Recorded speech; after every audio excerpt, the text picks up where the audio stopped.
What if the most powerful Bible wasn't in your church? What if the face of Jesus you've seen your whole life was never meant to look like that? And what if hidden in the mountains of Africa there exists a version of the Bible so old, so complete, and so politically dangerous that kings feared it, popes banned it, and empires tried to erase it from memory? This isn't fiction. The Ethiopian Bible is real. It holds 88 books, not 66. It includes ancient scriptures that Western Christianity rejected, and it carries within its pages a Jesus who looks nothing like the one in European cathedrals, not because of rebellion, but because of truth. You see, the story isn't just about a Bible, it's about what happens when truth survives colonization, when faith refuses to be redesigned, and when the rejected stone becomes the cornerstone of something much bigger. This isn't a debate, this is a revelation. And if you're brave enough to keep watching, you're about to discover why this Bible was buried, feared, and is now rising again. Let's begin. Part 1. The oldest Bible you've never heard of. They say history is written by the victors, but in the highlands of Ethiopia, a different kind of history was written by monks in ink made from ash and bark in a language the world forgot Ge'ez. This Bible, the Ethiopian Bible, is not a copy of a copy. It is an original witness, not translated from Latin or Greek, but preserved in a Semitic tongue spoken when the pyramids still stood tall. And it is not just a Bible, it is the oldest complete Christian Bible still in use today, dating back to the 4th century AD. That's right. While Europe was still debating whether Jesus was divine or created, Ethiopia had already written it down. While Constantine was gathering bishops at Nicaea, Ethiopian scribes were already compiling scriptures, meditating in caves, fasting for 40 days, and committing entire books to memory. And the result, a canon of 88 books, 22 more than the King James Version. But what truly makes it extraordinary is not just what it includes, but what it never removed. See, in the West, the Bible went through filters: ecclesiastical politics, imperial agendas, council votes, and eventually printing presses controlled by state-church alliances.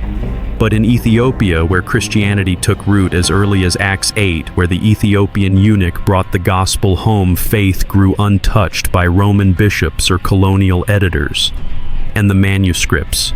Some are handwritten on goatskin parchment, bound in wooden covers, hidden in mountain churches older than most modern nations. They're decorated with vivid iconography, not westernized saints, but dark-skinned prophets, black-robed angels, and a Messiah that actually looks like he came from the Middle East. And here's the most remarkable part. This wasn't a backwater version of Christianity. It wasn't an offshoot or a cult. It was and is a deep, structured, ancient form of Christian faith with its own liturgy, theology, calendar, and hierarchy. They didn't borrow doctrine from Europe. Europe ignored theirs. Ethiopia's Christian church predates the Catholic Church. It predates Protestantism. It survived Islamic expansion. It survived imperial wars. It even survived colonialism because it was never colonized. And so did its Bible. A Bible never rebranded, never sanitized, never whitened. So what does this mean for us? It means there is a version of Christianity that has existed unchanged for over 1,600 years. A version that holds a mirror up to the Western world and says, "You were not the beginning." And your version is not the only one. And this is where many feel uncomfortable. Because when we think of the Bible, we think of Europe, Latin, Gutenberg, cathedrals, white-robed Jesuses on stained glass. But this Bible, this Ethiopian Bible, reminds us that the story didn't start in Rome. It didn't start in London. It didn't even start in Jerusalem. It started where Eden may have once been, where the Nile flows, where Moses looked across the Red Sea. It started in Africa and Ethiopia. It became a sacred vault, not just of texts, but of truth. When the rest of the world was debating theology under imperial banners, Ethiopia was praying in silence, guarding scrolls in darkness, copying scriptures with calloused hands, memorizing chapters during famine and war. It did not shout its truth, it kept it. And that makes the Ethiopian Bible not only ancient, but dangerous. Because if it's real, if it's right, then everything else needs to be re-examined. What books were removed, what truths were suppressed, what stories were never told. We'll get there. But first, let's consider this. In a world obsessed with digital archives and artificial intelligence, the most unfiltered account of early Christianity might still be sitting in a stone church on a mountain, carried on the back of a donkey, sung in a forgotten tongue. Now pause. Ask yourself, why has no one told me this before? Why isn't this taught in churches? Why isn't this Bible mass printed in seminaries and bookstores? Because once you see it, you can't unsee it. And the moment you hold its pages in your hands, you realize you're not just reading a book. You're touching something that refused to be erased, something that was never discovered because it was never lost. So the question is no longer, is the Ethiopian Bible real? It is. The question is, what's inside that made the world so afraid to let you read it? And that's exactly what we'll uncover next. Part 2, the Forbidden Books. You've just learned that the Ethiopian Bible contains 88 books, but now we must ask what kind of books were considered so dangerous, so inconvenient, that the Western world erased them from the canon altogether. These aren't obscure ramblings or questionable fragments. They are ancient texts read by early believers, quoted in the New Testament, and cherished by the early church. And yet today, most Christians have never even heard of them. The Book of Enoch was quoted by Jude, but banned by Rome. That's not a conspiracy, that's in your Bible. Look it up, Jude 1:14. Let's begin with that very book, the Book of Enoch. The Book of Enoch is one of the most mysterious, thrilling, and theologically loaded books ever written. It opens not on earth, but in the heavens. It describes a group of angels watchers sent to observe humanity, who instead fall in love with it. They descend to earth, take human wives, and produce a hybrid race known as the Nephilim giants of old, who corrupt the earth with violence and forbidden knowledge. These angels teach humans how to make weapons, cast spells, manipulate creation itself. And it is because of them, not merely Adam and Eve, that sin spreads like wildfire across the earth. Sound too fantastical? Perhaps, but here's the twist. Genesis 6 says almost the exact same thing, just in passing, almost like a riddle. The sons of God saw that the daughters of men were beautiful, and they took them as wives.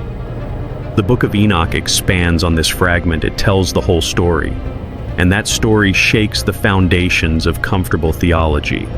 Because if the origins of evil aren't just about human choice, but celestial rebellion, then redemption is far more cosmic than we thought. That may be why Rome banned it.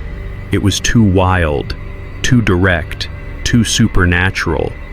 And yet the early church read it with reverence. Tertullian defended it. The Ethiopian church preserved it. But Western Christianity locked it away. Next comes a book known as Jubilees, sometimes called Little Genesis. It retells the stories of Genesis and Exodus, but with shocking detail and divine precision. It claims that history unfolds not randomly, but on a strict heavenly calendar.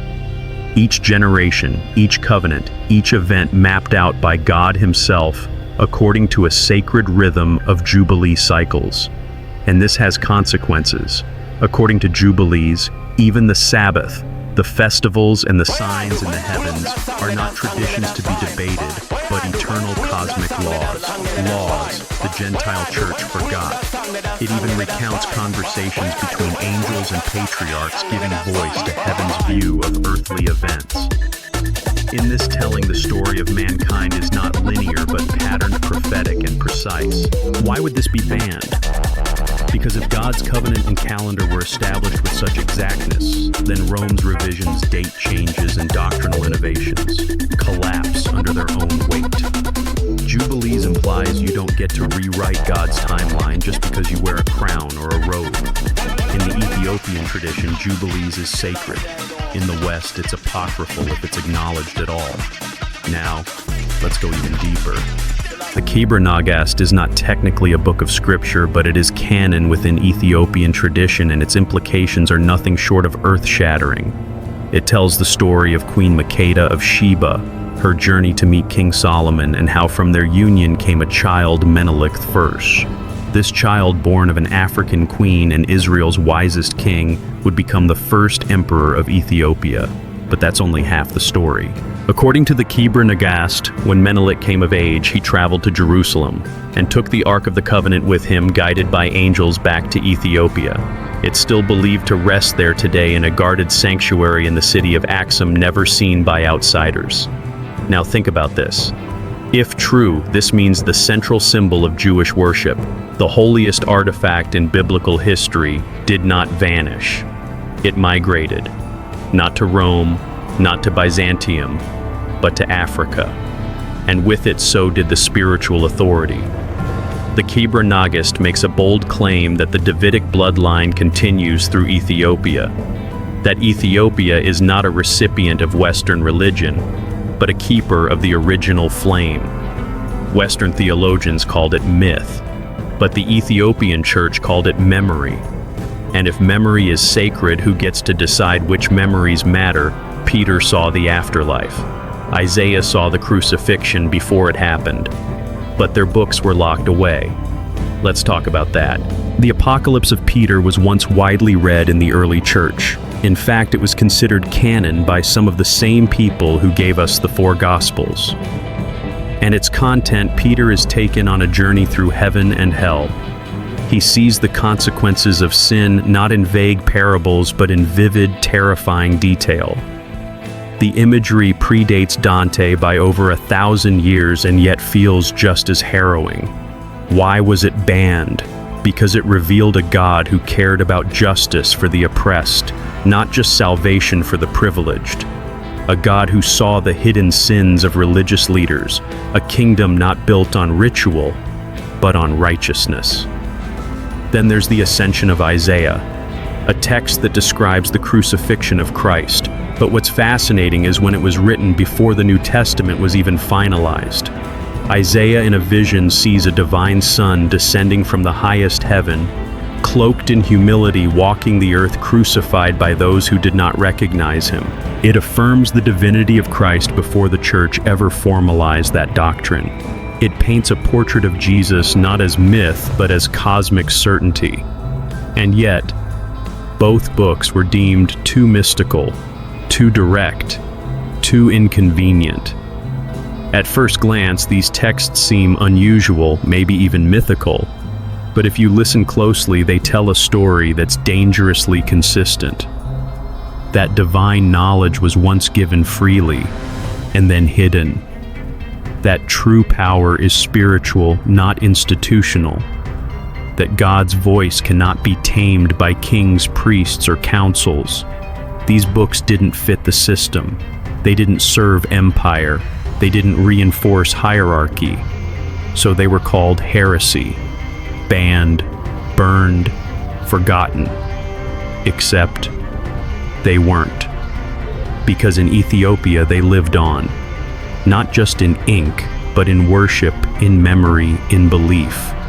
And today, their voices are rising again. Not to divide, but to remind us that truth isn't always where the spotlight is. Sometimes it's hidden in the shadows, waiting for someone bold enough to read it again. And now that you know these books exist, and what they say, you must ask the real question: who decided you couldn't read them? These weren't accidents. These were choices, made by councils, kings, and religious empires who saw something in these texts, something that threatened their authority. In the next part, we reveal exactly why these books were erased, and who had the most to lose if they had stayed. Part 3, why they tried to erase it. Truth has never been erased because it was false. It's erased because it was dangerous. And the truth preserved in the Ethiopian Bible wasn't dangerous because it was heresy, but because it could not be controlled. That's the problem. You see, when Christianity became the religion of empire, something shifted. What began as a faith of the persecuted, the outcast, the slave, the widow slowly became a tool of order, hierarchy, and power. In the 4th century, Emperor Constantine did more than legalize Christianity. He politicized it. He took a revolutionary movement forged in blood and humility and turned it into the spiritual backbone of imperial Rome. Suddenly, theology was no longer just about truth, it was about structure, about who decides what is true. That's where the councils came in. Nicaea, Chalcedon, Constantinople, Trent. One by one, they defined doctrines, rejected others, and drew sharp lines around acceptable belief. And anything that didn't reinforce the empire's agenda had to go. This wasn't just about theology, it was about control. Because the books we explored in Part 2, they don't preach passive obedience. They don't glorify kings or elevate institutions. They speak of heavenly justice, of divine judgment, of truth that answers only to God, not to thrones, not to swords, not to councils. This is the twist that still echoes through time. These books emphasize a priesthood, a kingdom, a power that cannot be ruled by men. Let that settle. It's not that they were too mystical, it's that they were unmanageable. They didn't support the system, they challenged it. Take the Book of Enoch again. Its message, that celestial beings, angels themselves, can fall, that spiritual beings once divine became corrupted and wreaked havoc on earth, that systems of power, whether human or heavenly, are not automatically righteous. Now imagine how that lands in an empire that calls its emperors divinely appointed. You can't rule by divine right, if divinity can rebel. Or take the Apocalypse of Peter with its vivid depictions of judgment not just for pagans but for corrupt religious leaders.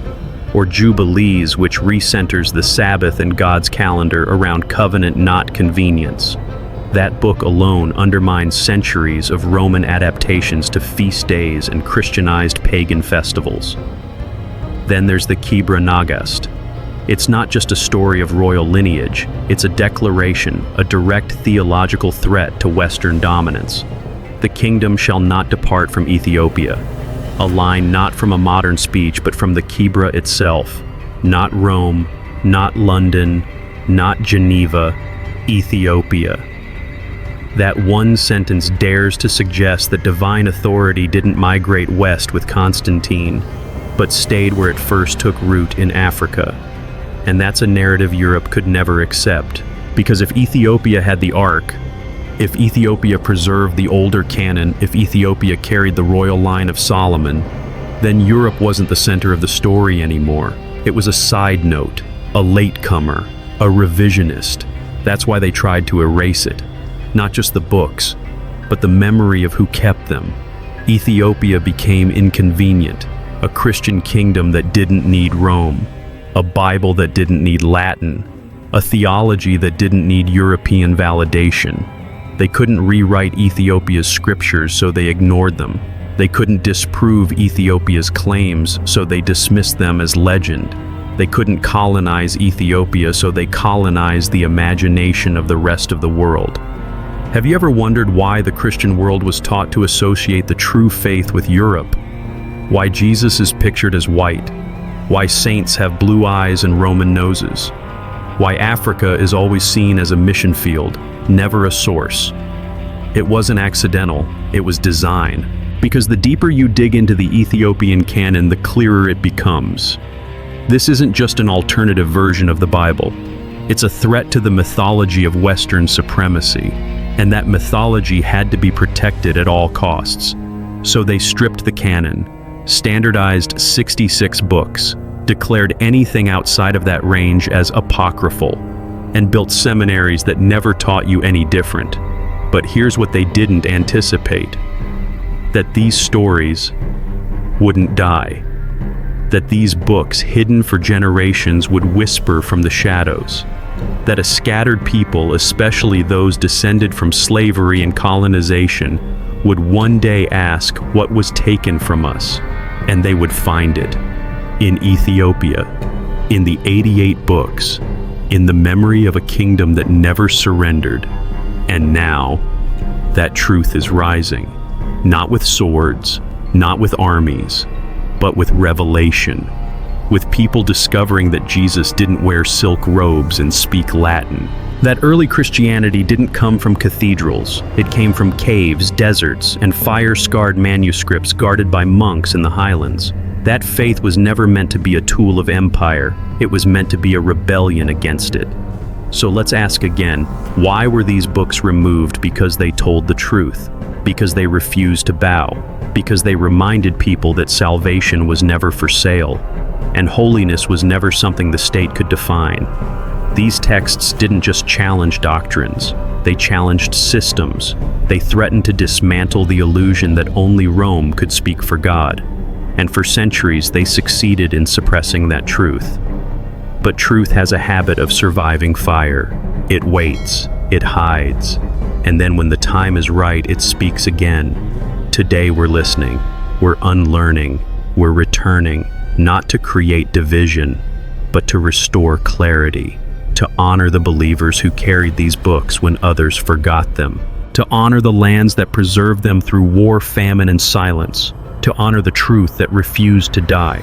Because once you know why something was erased, you begin to understand what they were so afraid of. But this raises a new question. If Ethiopia preserved this truth, then what kind of land is Ethiopia? What kind of people held the Ark?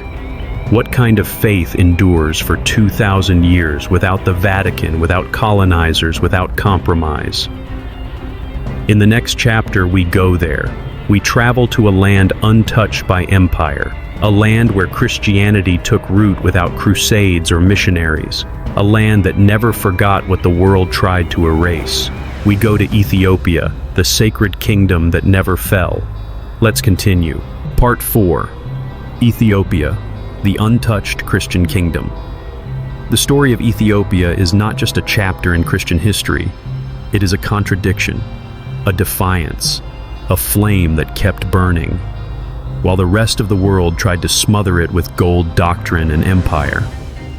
Because while Western Christianity was reshaped by kings, popes, and conquerors, Ethiopia remained sovereign, uncolonized, unconverted because it was never pagan to begin with, unbent because it never needed Rome's approval to follow Christ. This is not a romantic myth. This is a documented reality. Ethiopia became one of the very first Christian nations on earth, long before the Christianization of Europe, long before cathedrals rose in France or bishops wore mitres in Rome. Ethiopia had already declared Christ as Lord and had built its faith on stone, blood, and fire. The year was 330 AD, when King Ezana of the ancient kingdom of Aksum embraced Christianity and declared it the state religion. That's decades before the Roman Empire even officially adopted the faith. And how did Christianity arrive in Ethiopia? Not through a crusade, not by force, not through political pressure, but through a man named Frumentius, a Syrian Christian shipwrecked on the Ethiopian coast, who eventually gained favor with the royal family. His testimony, his character, and his teaching won hearts, not territory. And when Ethiopia received the gospel, it never gave it back. But that's just the beginning. Because most ancient Christian kingdoms were eventually conquered by the sword, by Islam, by colonial powers, but not Ethiopia. Ethiopia did what few nations in the global south ever managed to do. It kept its independence from Rome, from the Ottomans, from the Portuguese, from British and French colonizers. It was the only African nation that was never formally colonized during the scramble for Africa. And because of that, its faith remained intact, untouched, unedited, uncolonized. Ethiopia didn't just survive, it preserved the flame Rome tried to extinguish. While Europe split into Catholicism and Protestantism, while reformers and inquisitors fought over scripture and sacraments, Ethiopia quietly continued fasting, chanting, copying manuscripts, and praying in ancient tongues. They didn't chase the Enlightenment, they didn't modernize Jesus, they didn't turn theology into politics. They kept the fire as it was. And today that fire still burns. Step inside an Ethiopian Orthodox church and it feels like you've crossed a time portal. Incense fills the air, Priests chant in Ge'ez, a language as old as the Hebrew Bible. The liturgy is long, poetic, and full of mystery. Children sit on the stone floors beside grandmothers. There are no pews, no flashing lights, no stage performance, only prayer, scripture, memory. In a world addicted to speed and spectacle, Ethiopia preserved the slow strength of sacred tradition. And what makes that even more remarkable is that it did so under pressure. Because Ethiopia has known war, it has known drought, it has known international isolation. It was even invaded by fascist Italy under Mussolini in the 1930s, yet even then it was never colonized. Its emperors, its churches, its scribes, they endured. And so did its Bible. That's why today when we talk about Black Jesus, we're not being symbolic. We're pointing back to a living tradition in a land where Jesus was never painted white in the first place. And then there's the geography. Ethiopia is not just spiritually elevated, it's physically elevated. Its churches, some carved directly into the rock, sit on mountain ridges and highlands thousands of feet above sea level. Take Lalibela, for example, a medieval city of stone churches chiseled into the earth, built not above the ground but within it. A feat of engineering and faith that still puzzles archaeologists. Why build down, not up? Because Ethiopia believed the earth itself was holy, that worship should descend humble, hidden, enduring. Even the Ark of the Covenant, which we mentioned in Part 2, is believed by millions to rest within the Ethiopian city of Axum, guarded by monks who have dedicated their entire lives to protect it. And whether you believe that or not, the point is this: Ethiopia never let go of its sacred trust. It never surrendered its spiritual treasures to Rome or Constantinople or Mecca or London. And that's why the Western world has so often ignored it. Because Ethiopia forces us to rethink everything. It breaks the myth that Christianity is a European invention. It reminds us that faith flourished in Africa before colonization, before slavery, before the transatlantic trade. It tells a different story, a story in which Africans are not merely the mission field, but the keepers of sacred fire. A story where blackness is not outside the covenant but central to it, where kings wore crosses before Europe knew Christ, where scriptures were sung before Latin was even a church language, where Jesus was remembered, not redesigned. So the real question is, why were we never taught this? Why was Ethiopia left out of textbooks, Sunday schools, seminary syllabi? The answer is simple. Because a faith that never bowed to empire is a threat to every empire. Because Ethiopia doesn't fit into the Western narrative. It can't be colonized, it can't be claimed, and it refuses to be erased. But now its voice is rising, not in arrogance, but in testimony. A testimony that says, we were here, we believed, we preserved, and while the world forgot us, we never forgot the truth. And so we return to the heart of this story. The Ethiopian Bible wasn't preserved in isolation. It was preserved by a people, a nation, a church, one that walked through fire, war, famine, and exile, yet carried the word like a torch that could not be snuffed out. And perhaps the time has come for that torch to light the way again. But we're not done. Because if Ethiopia preserved the original vision, then what does that say about its royal claims, about its ancient legends of Solomon and Sheba, about its claim to the Ark, and its divine right to lead? In the next chapter, we open the Kebra Nagast again, and what we'll find may change how you see biblical royalty forever. Let's continue. Part 5. The Ark. The Queen and the Legacy.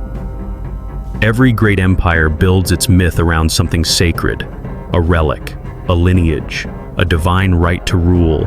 For Europe, that was Rome. For Israel, it was the temple. But for Ethiopia, it was something far more ancient, far more mysterious. It was a queen, a king, and a child born from both. This is not just folklore.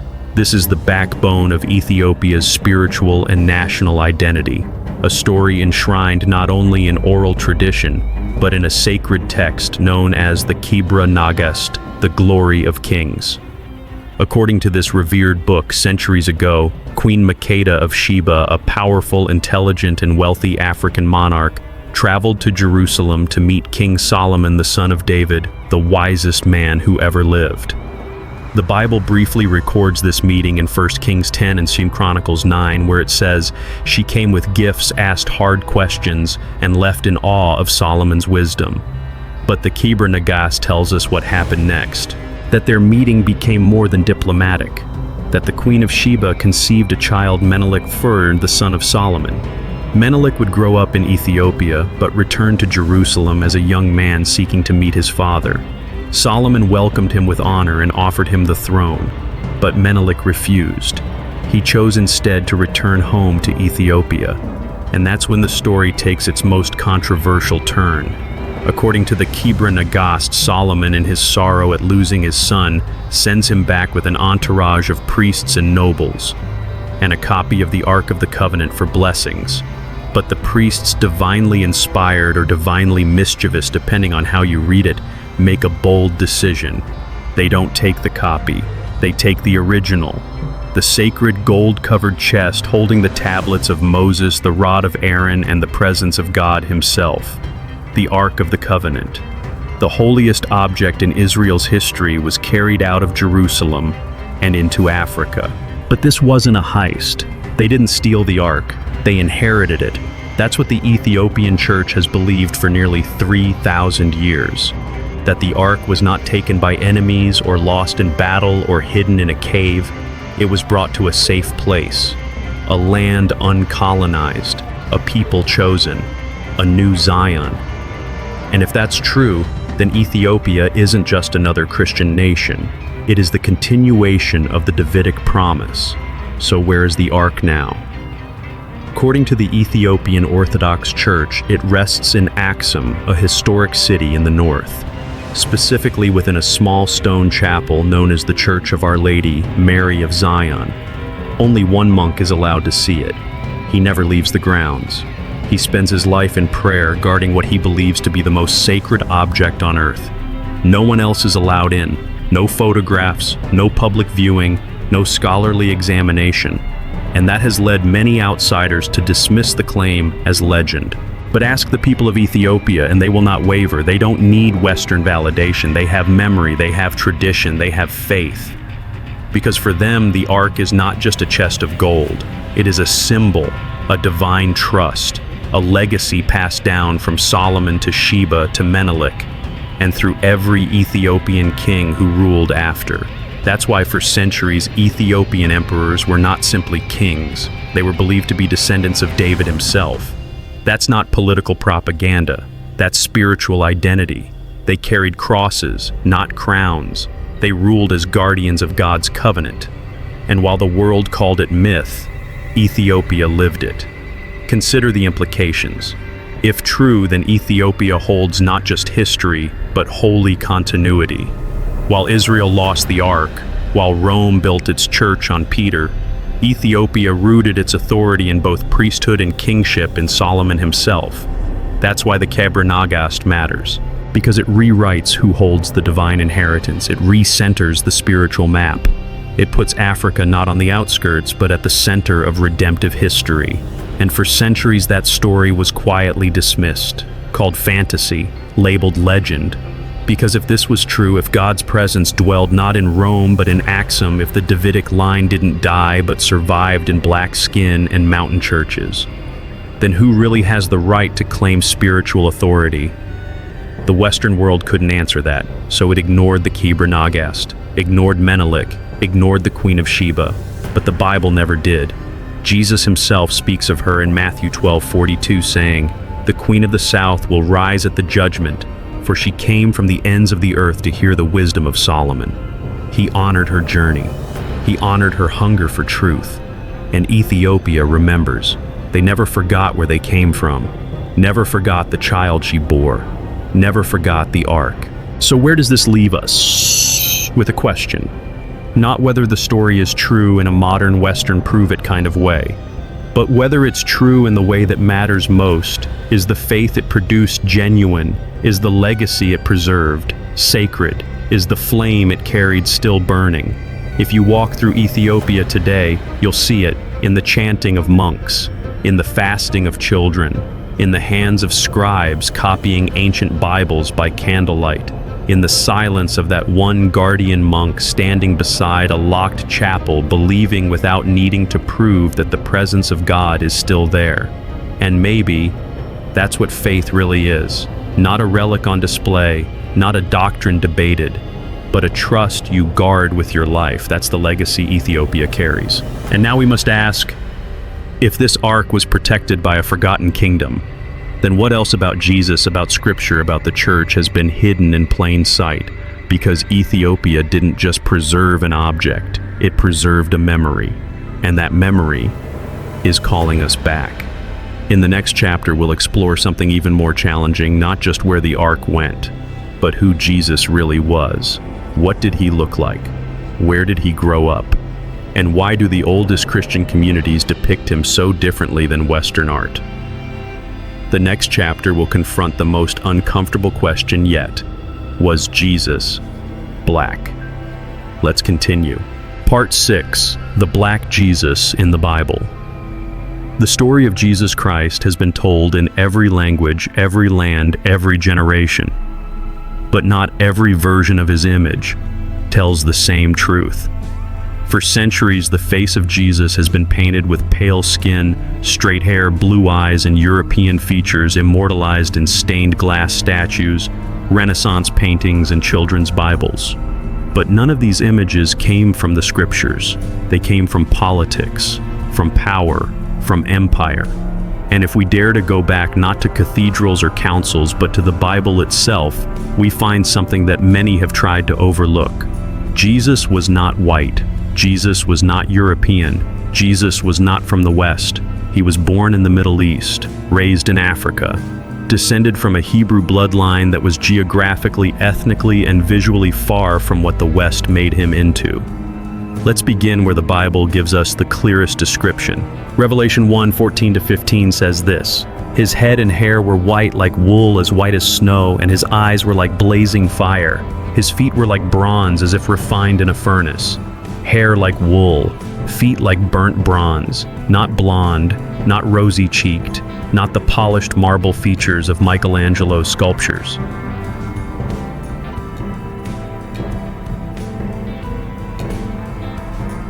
Wool is not a poetic metaphor, it's a physical texture, a reference that black readers around the world have instantly recognized. And bronze refined in a furnace. That's not a soft beige, that's a deep, rich, earthy tone, as if from soil scorched by the sun. So why does the most direct physical description of Jesus in Scripture sound more like a man of African or Middle Eastern descent than a Western icon? Because that's who he was. But the truth goes deeper than skin. Let's follow his journey.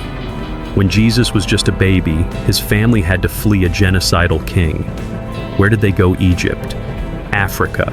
Matthew 2:13-15 says, "An angel appeared to Joseph and told him to take Mary and the child to Egypt until Herod's death." And why Egypt? Because it was the one place where Jesus could blend in. You don't hide a pale-skinned, light-haired baby in Africa. You hide a child who looked like the people there. Jesus' safety depended on him not standing out, on not looking foreign. That one detail, often skipped over in sermons, says more than 1,000 paintings ever could. Let's go further. When Jesus was arrested, tortured, and sentenced to die by crucifixion, he collapsed under the weight of the cross. And who helped carry it? Simon of Cyrene, a man from Libya, a man from North Africa, a black man. He was pulled from the crowd, made to carry the cross alongside Christ in his final steps. This wasn't coincidence, it was continuity. From the beginning of his life to the moment of his death, Jesus was surrounded by African soil, African people, and African legacy. And yet somehow his image was whitewashed into the face of European dominance. Let's ask why. Because portraying Jesus as white wasn't just an artistic decision, it was a colonial weapon. When empires conquered, enslaved, and evangelized, they did so with a white Jesus in one hand and a sword in the other. They showed him with pale skin to make him familiar to their kings and foreign to their captives. A Jesus who looked like the oppressor could not easily be identified with the oppressed. That's why the black Jesus was erased. Not because he didn't exist, but because he couldn't be controlled. Because a Jesus with woolly hair and bronze skin speaks too directly to the marginalized, too powerfully to the poor, too intimately to those the world tries to forget. Jesus didn't come from the West. He came from the soil that bled for centuries. That soil includes Egypt. It includes Ethiopia. It includes the nations that cradled faith long before the Western world ever heard his name. The black Jesus doesn't rewrite history. He restores it. He reminds us that Christianity is not a European creation. It is an Eastern African global movement. And that matters. Because when we change the face of Jesus, we change the story. When Jesus is white, he becomes safe. He becomes an empire builder. He becomes the God of conquest, of prophet, of colonial catechism. But when Jesus is black, he becomes a liberator, a man of sorrows, acquainted with grief, familiar with oppression, killed by empire, risen in glory. Not because he fit into systems of power, but because he overturned them. And for those who say, but does it matter what color Jesus was? The answer is, it mattered when they changed it. It mattered when slaves were forced to bow before an image of a white Christ. It mattered when colonized nations were told their own faces weren't made in the image of God. It mattered when art, theology, and doctrine were all shaped by whiteness, while erasing the very lands that gave birth to the gospel. So yes, it matters. Because to reclaim the truth of Jesus' appearance is to reclaim the truth of his message, that he came for the poor, the brown, the oppressed, the forgotten, that he walked on the dust of Egypt, not the marble of Rome, that he looked more like the boy carrying water in Sudan than the Caesar on the Vatican ceiling. But let's go even further. If Jesus was black, what does that mean for his followers? It means that those who have been told they are less than are seen, that those whose histories have been erased are remembered, that the divine chose to enter history through a body that empire would one day try to erase. That's not just comfort, that's confrontation. Because if Jesus chose to look like the people we exclude, then we must rethink who we call holy and who we ignore. And this is why the Ethiopian Bible is so important. Because within its pages, Jesus was never whitened. He was never rebranded. He remained a Semitic Afro-Asiatic figure born among suffering, resurrected in power. He was portrayed with dignity, but not distortion. With majesty, but in the true image of his time, his land, and his people. So maybe what we need isn't a new Jesus. Maybe we need the old one back, the one whose hair was like wool, whose feet burned like bronze, who fled to Africa, who died beside an African man, and who rose not into a throne of conquest, but into a kingdom of justice, mercy, and truth.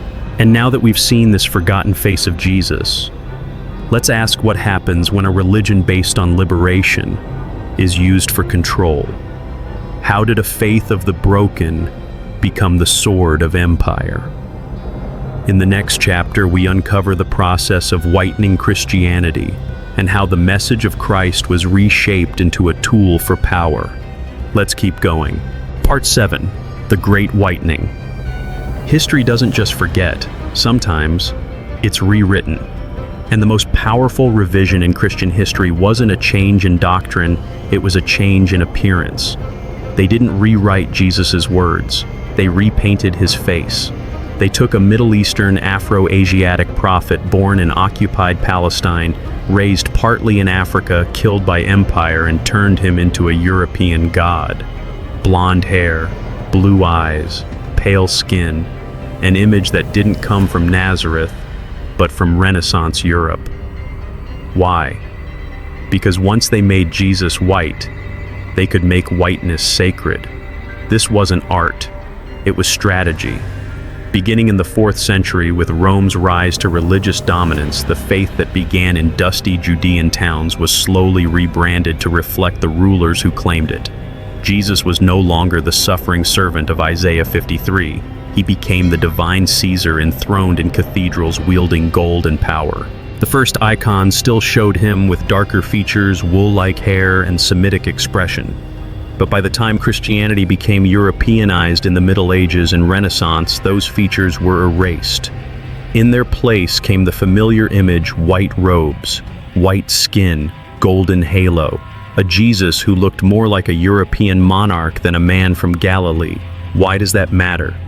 Because this wasn't just a theological shift, it was a political weapon. If Jesus looked like the ruling class, then the ruling class looked like God. And anyone who looked different could be less than, othered, dehumanized, enslaved. This image didn't come from heaven.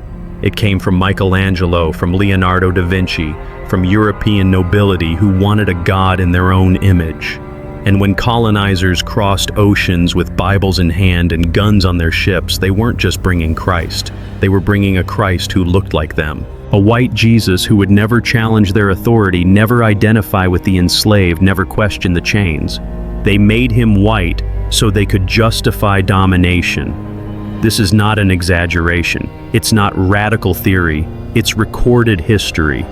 During the height of the transatlantic slave trade, enslaved Africans were forced to convert not to the Jesus of Nazareth, but to the Jesus of empire, the one who blessed their chains, who watched silently while overseers beat them, who hung on walls in plantations while humans were sold like cattle beneath his pale gaze. They were taught that their suffering was holy, and their blackness was a curse, because how could they be made in the image of God when God looked nothing like them? This was cultural colonization, a form of spiritual brainwashing so powerful it reached beyond the body and into the soul. And it worked. For centuries, millions of people around the world learned to associate holiness with whiteness and power with purity. They saw images of angels as white, the devil as dark. They were told their ancestors were pagans, that their heritage was worthless, that salvation looked like their oppressors. This was not the gospel. It was a mutation of the gospel, a version tailored not for liberation, but for control. But deep down, the truth never disappeared. That's why even during slavery, oppressed people began to see something different in the scriptures. They read the Bible in whispers, in dark corners, in secret meetings, and there they discovered a Jesus who was nothing like the one painted on plantation walls. This Jesus was born under occupation. This Jesus challenged religious elites. This Jesus flipped tables in temples and spoke of justice. This Jesus died between criminals and rose to vindicate the abused. They realized that Jesus wasn't their captor. He was their liberator, that the Christ of empire was a counterfeit, but the Christ of Scripture was on their side. And that realization became dangerous. Because once you know the truth, you cannot be enslaved in the same way again. That's why slaveholders banned certain books of the Bible. They refused to teach the Exodus. They censored the prophets.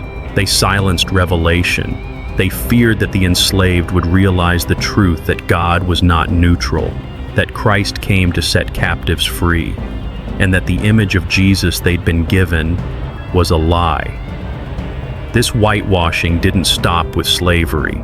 It continued through colonialism. In Africa, Asia, and the Americas, missionaries brought the gospel but often stripped it of its cultural roots. They burned local traditions, destroyed sacred texts, mocked native clothing, food, and language, and all the while they pointed to a Jesus who looked like the invader, not the indigenous. They baptized in rivers but buried entire civilizations in the process. And yet the true Christ remained, quiet, waiting, watching. Today we are beginning to rediscover him, the Jesus of color, the Jesus of justice, the Jesus who doesn't resemble Caesar but the suffering servant. The Ethiopian Bible never whitewashed him. They never changed his features, never replaced his teachings with imperial theology. They remembered.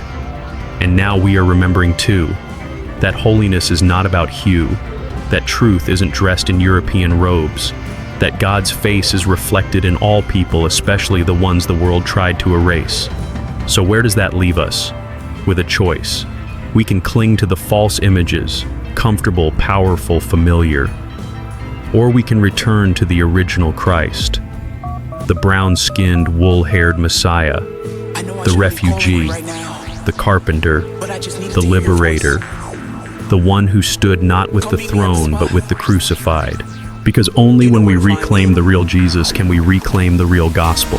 A gospel not of domination, but of freedom, not of conquest, but of compassion, not of fear, but of love that breaks every chain. In the next part, we'll explore how the Ethiopian Bible, long silenced and forgotten, is making a powerful return, not just as a historical relic, but as a symbol of spiritual resistance and awakening for a generation seeking truth beyond colonized faith. We've seen how they erase the image. Now we'll discover how the truth refuses to stay buried. Let's continue. Part 8. The Rise of the Ethiopian Bible Today. For centuries, the Ethiopian Bible was dismissed by Western scholars as a curiosity, a relic of an isolated tradition. But it was never dead. It was simply ignored because it didn't fit the system. It didn't bow to Rome, conform to Protestant reform, or fit neatly on a Western bookshelf. It was too African, too mystical, too untamed. And yet now, right now, people around the world are opening its pages again, not just to study, but to remember.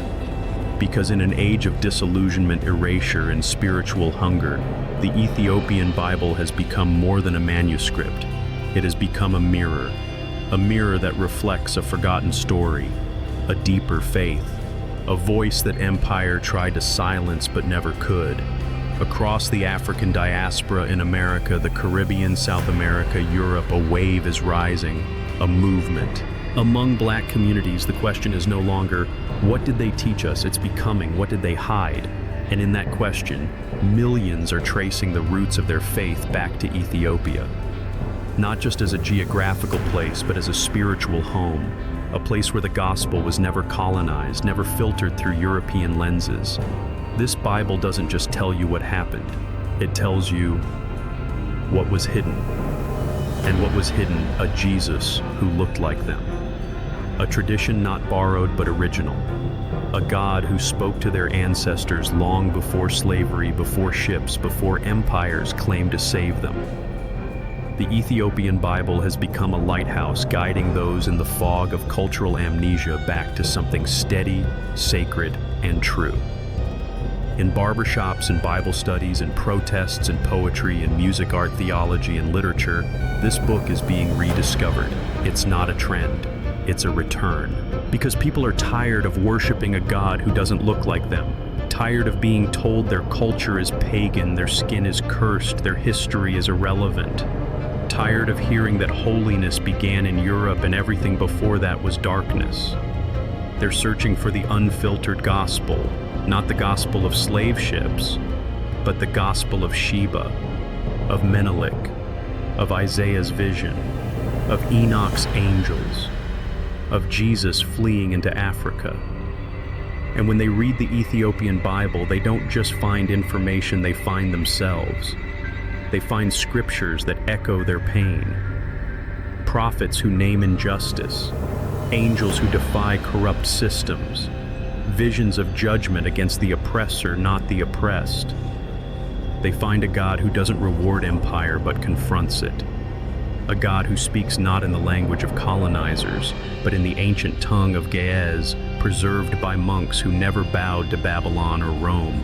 In the Ethiopian canon, they find texts the West tried to erase, the Book of Enoch calling out celestial rebellion, Jubilees restoring God's calendar and sacred time, the ascension of Isaiah showing a suffering Messiah long before he was born, the Kebra Nagast reminding a forgotten people that their royalty was never fiction, and suddenly, it all starts to make sense. Why these books were banned, why Ethiopia was pushed to the margins, why Western Christianity felt shallow like a gospel cut in half. Because it was. And now, as the world trembles under political chaos, spiritual emptiness, and cultural fatigue, this ancient Bible is speaking again, not with judgment, but with invitation. Come, it whispers, not to something new, but to something original. A faith that existed before gunpowder, before cathedrals, before crosses were hung around the necks of conquerors. A faith that remembers the God of the oppressed, the God who walks in fire with exiles, the God who hides in Egypt, the God who still speaks in the silence of stone churches carved into mountains. We live in an age that is both connected and disoriented. People scroll endlessly through theology, prophecy, culture wars, and religious content, but rarely feel whole. And into that noise, the Ethiopian Bible whispers a different rhythm. It doesn't demand performance. It doesn't promise prosperity. It doesn't shrink God to a political slogan.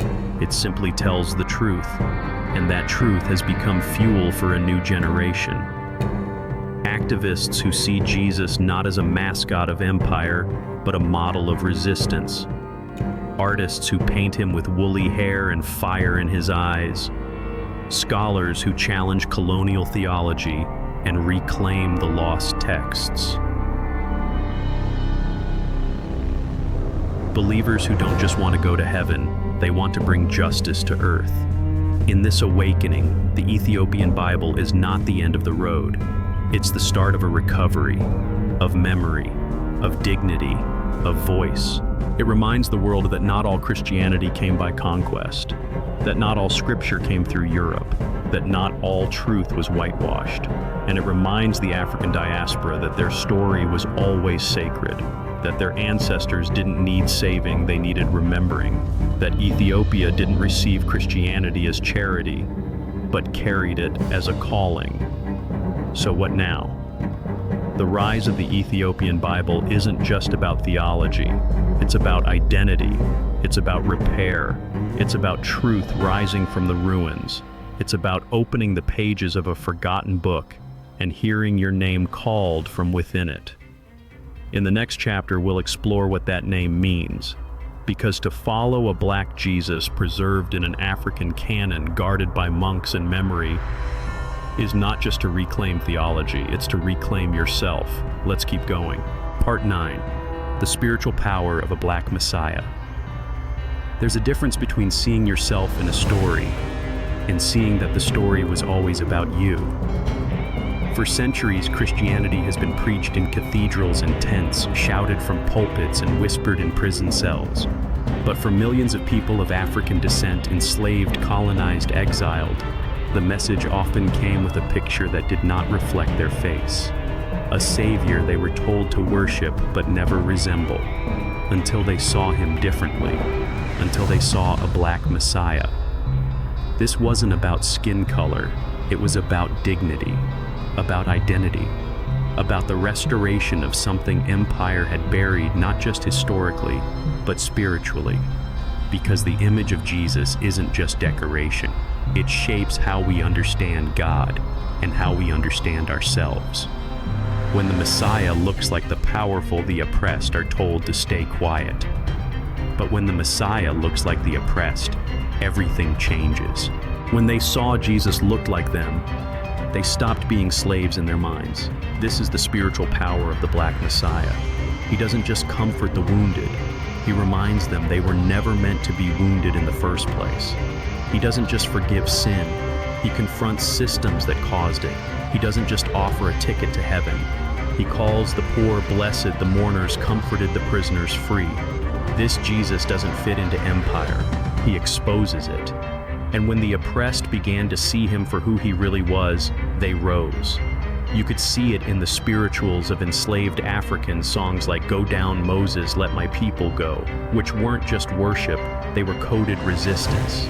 They saw in the Bible a God who delivers from bondage, not just later, but now.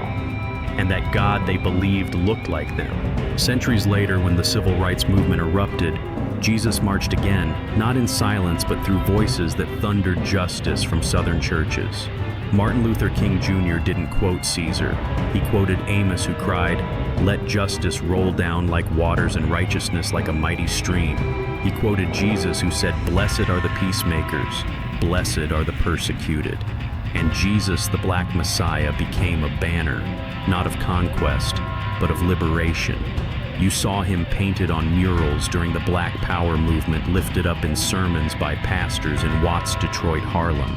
You saw him etched into poetry protest and politics. He stood not with kings, but with the crowd, not with slave owners, but with Harriet Tubman, not with presidents, but with prisoners. He was the Jesus that had been forgotten and now remembered. But his power didn't stop with the 1960s. When names like Trayvon, Breonna George, and Tamir echoed through the streets, so did the cry for something deeper than justice, the cry for restoration. In marches, murals, hashtags, and chants, Jesus returned. Not the sanitized Christ of empire, but the Messiah who weeps, who overturns tables, who walks beside the wounded. And to those who said, "Why bring race into faith?" the answer was clear, because race was brought into it when Jesus was made white. Now we are bringing him home. This is not about replacing one idol with another. This is about reclaiming what was stolen. Because when Jesus is portrayed truthfully, historically, theologically, spiritually, he brings something that no statue or political figure ever could: wholeness. To see a black Jesus is to hear the gospel say, "You are made in the image of God. You are not a mistake. You are not cursed. You are not less than. You are beloved." That changes everything. A black Messiah doesn't just liberate the oppressed.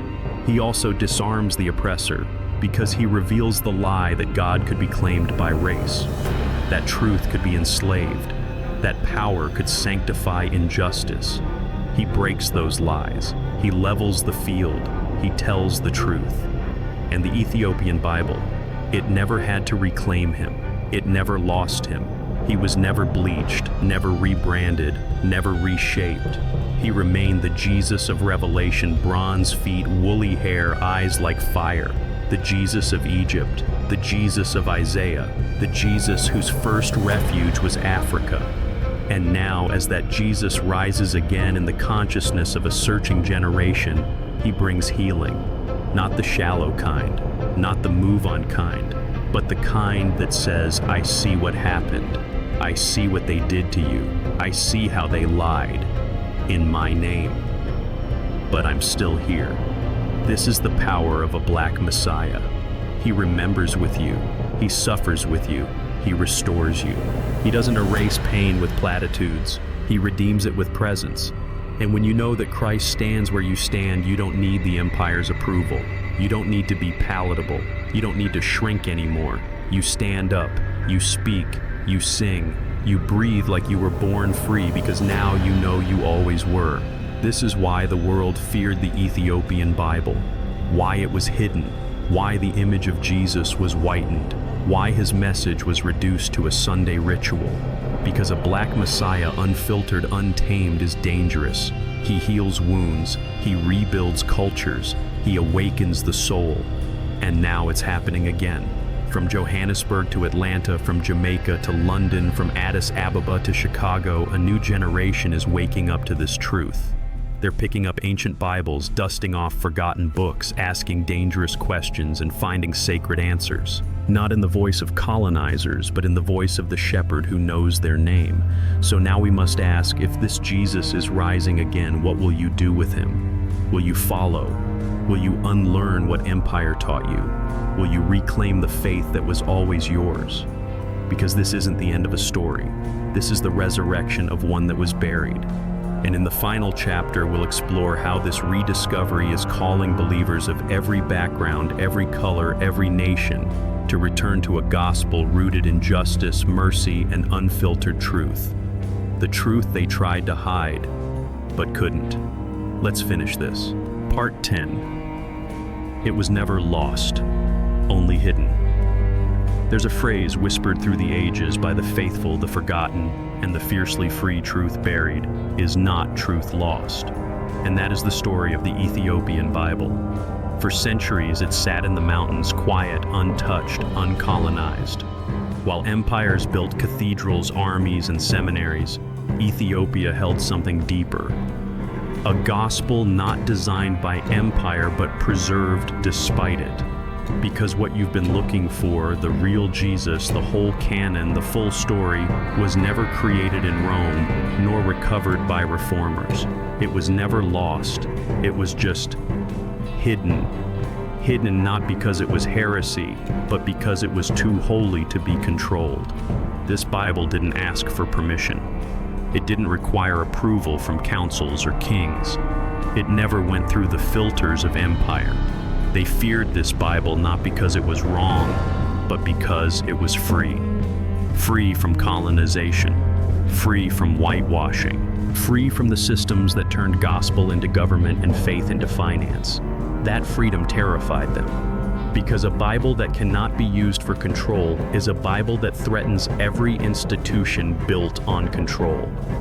Think of it. The moment Christianity became the official religion of Rome, it was no longer the voice in the wilderness. It became the voice in the throne room. And when that happened, the question was no longer what is true, but what is useful. Useful to preserve hierarchy, useful to justify war, useful to silence dissent, and anything outside that framework, anything wild, ancient African prophetic, had to be labeled apocryphal, mythical, heretical, or simply forgotten. But Ethiopia remembered. It remembered a faith not based on performance, but on presence.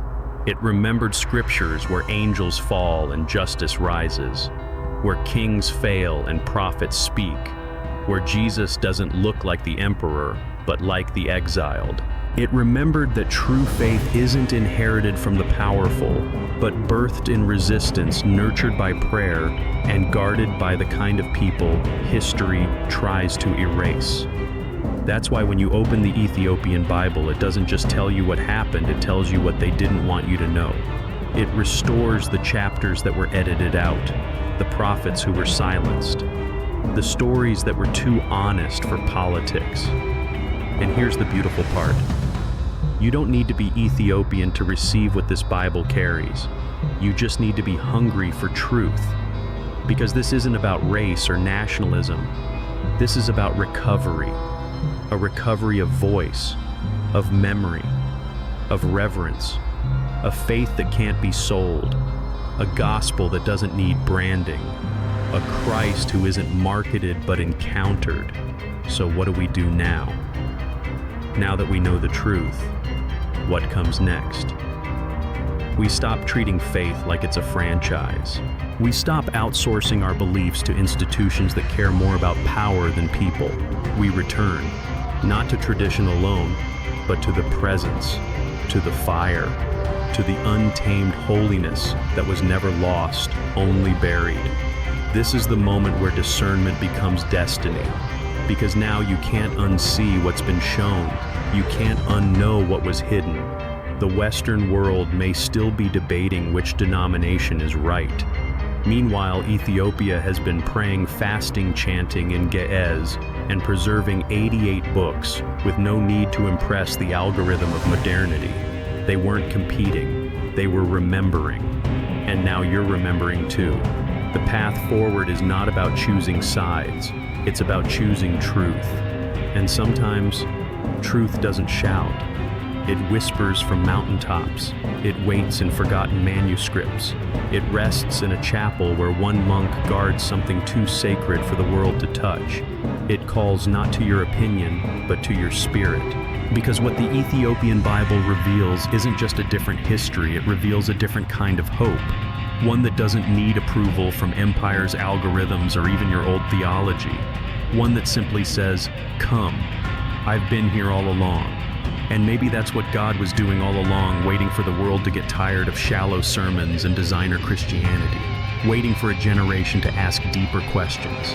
Waiting for us to stop clinging to versions of Jesus that make us comfortable and start pursuing the Jesus who calls us to change. So let's be clear. This is not just about ancient texts. It's about present truth. This is not nostalgia. It's revelation. This is not about being woke. It's about being awake. And now that you are What will you do? You don't need to go to Ethiopia to reclaim what was hidden. You just need to listen. You need to unlearn. And you need to remember what your soul already knew. That truth doesn't belong to the powerful. It belongs to the faithful, to the watchers in the night, to the exiles and elders, to the ones who kept praying even when the lights went out. So if you felt disillusioned by what the church has become, if you felt something missing in the sermon, something hollow in the worship, something off in the version of Jesus you were handed, you're not crazy, you're called. Because the truth wasn't lost, it was hidden for such a time as this. And now that you've found it, don't let it go. Let it reshape how you read, how you pray, how you see others, and how you see yourself. Because this isn't the end of the story. It's the moment where the buried becomes revealed and you become part of something ancient, sacred, and alive. But before we close, there's something we need to say, not to the curious or the young or the newly awakened, but to the elders, to those who have carried faith longer than most have been alive, to those who prayed when no one listened, endured when no one praised, and believed quietly, stubbornly when the world changed around them. We have a message, and it begins in the next and final moment. Stay with us. You've lived through decades of change wars, revolutions, shifting values, fading truths. But through it all, you held on to something deeper, a quiet faith, a whisper of conviction that didn't need a microphone or a platform to endure. Now you know it wasn't just instinct, it was memory. The Ethiopian Bible reminds us that truth doesn't begin with power, truth survives in the faithful, in those who don't chase trends but walk steadily with God. You were never behind, you were never outdated. You were always ahead because you remembered what the world forgot. In a time when people are just now rediscovering ancient truths, you've been living them all along. You've understood that real faith isn't what's popular, it's what's preserved. So don't underestimate your voice. The next generation doesn't just need information, they need wisdom. They need you. You are not finished. You are a living bridge between what was hidden and what must now be revealed.